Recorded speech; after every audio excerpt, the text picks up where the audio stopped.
Review of psych Siddhartha. ఈ week noted అయ్యే సినిమాలు పెద్దగా లేవు, కానీ ఏదో ఒక మూవీకి వెళ్ళాలని ఇంటికి దగ్గరలో ఉందని సైక్ సిద్ధార్థ మూవీకి వెళ్ళిపోయాను. ప్రీవియస్గా దీని టీజర్ కానీ ట్రైలర్ కానీ చూడలేదు. అసలు 1% కూడా సినిమా గురించి బేసిక్ ఐడియా లేదు. కానీ హీరో నందు బ్యాక్ టు బ్యాక్ ప్రమోషన్ చేసుకుంటున్నారని సరే వెళ్ళి చూద్దామని వెళ్ళాను. చూడగానే సర్ప్రైజింగ్లీ మూవీ నాకు నచ్చింది. జెన్యూన్ ఎఫర్ట్స్ కనిపించాయి. ఒక అమ్మాయి వల్ల లవ్లోని జీవితంలోని నాశనం అయిపోయిన సిద్ధార్థ్ అనే క్యారెక్టర్ ఎలా బ్రతికాడు అనేది సినిమా కథ. అంటే Arjun Reddy type hitting love story, bounce back అయ్యే ఇన్స్పైర్డ్ క్యారెక్టర్ ఇదేం ఉండదు. జస్ట్ వాడి డైలీ రొటీన్ ఎలా ఉంటుందో చూపిస్తారు అంతే. అప్పులోకి దొరకకుండా దాక్కోవడం, దొంగతనంగా తిరగడం, తోడెవరు లేకుండా ఒంటరిగా అలా బ్రతికేయడం, ఇదే క్యారెక్టర్. కానీ ఆ క్యారెక్టర్నే బాగా ప్రజెంట్ చేశారు. చేసే పనులు కూడా రియల్గా అనిపించడం వలన కనెక్ట్ అయి ఉంటాం. వాడి బిహేవియర్, మాటలు అన్నీ రిలేటబుల్గా ఉంటాయి. ఇలాంటి పర్సనాలిటీస్ మన చుట్టుపక్కల చూసే ఉంటాం అన్నట్టే ఉంటుంది.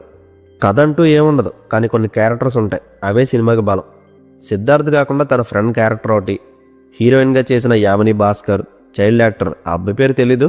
వీళ్ళ క్యారెక్టర్స్ ఇలా ఉండాలని రాసుకున్నారు. అవి చాలా జెన్యూన్ ఎమోషన్స్తో చూపించారు. నచ్చుతాయి మనకి. ఫ్రెండ్ క్యారెక్టర్ గెస్ట్ అపీరియన్స్లో అలా వచ్చి వెళ్తుంటాడు. డెబ్యూ అనుకుంటే అతనికి ఆ ఫేస్ కొత్తగా ఉంటుంది, చాలా రిఫ్రెషింగ్గా ఉంది. ఇంకా హీరోయిన్ యామిని భాస్కర్ ఖచ్చితంగా సినిమా అయిపోయి బయటకు వచ్చినా కూడా తన విజువల్స్ మైండ్లో అలా కాసేపు ఆడతాయి. తన డబ్బింగ్ బాగుంది, తన సిచ్యువేషన్స్ బాగున్నాయి, యాక్టింగ్ బాగుంటుంది. ముఖ్యంగా లాస్ట్లో ఇంటిమసీ సీన్ గురించి ఒక డైలాగ్ చెప్తుంది. వావ్, మూవీ మొత్తంలో ఒక ఇంపాక్ట్ ఇచ్చిన ఎపిసోడ్ అంటే అదే నాకు. యాక్చువల్గా తన లైఫ్లో నుంచి గుండెల్ని పిండేసే ఎమోషన్ తీసుకురావచ్చు, బట్ అలా చేయలేదు. సెటిల్డ్గా ఉంటుంది. ప్రతి ఒక్కరి పర్ఫార్మెన్స్ రియలిస్టిక్గా ఉంటుంది. స్క్రీన్ ప్లే చూస్తే మన చుట్టుపక్కల జరుగుతున్న ఫీల్ వస్తుంది. మొత్తానికి ఏదో ఒకటి చేసి సినిమాలో లేనవయ్యేలా చేశారు. ఇవి కాకుండా కొత్తగా అనిపించిన విషయాలంటే ఎడిటింగ్. మీరు మలయాళం తల్లుమల చూసుంటే ఆ టైపు కాకపోయినా కొంచెం దాని రెఫరెన్స్లో ఎడిటింగ్ ట్రై చేశారు. అది మనకి కొత్తగా అనిపిస్తుంది. మ్యూజిక్ అండ్ సాంగ్స్ కూడా చాలా బాగా వర్కౌట్ అయ్యాయి సినిమాకి. టెక్నికల్గా అయితే మీకు ఒక యూనిక్ ఎక్స్పీరియన్స్ ఇస్తుంది. కానీ ఒక్క మాట, ఇది అందరికి నచ్చుతుందని గ్యారంటీ ఇవ్వలేను. ఎంటీ మైండ్తో అసలు ఏం ఆలోచించకుండా క్యారెక్టర్ డ్రివెన్ స్టోరీలు ఇష్టమైతే వెళ్ళి చూడండి, వర్క్ అవుతుంది.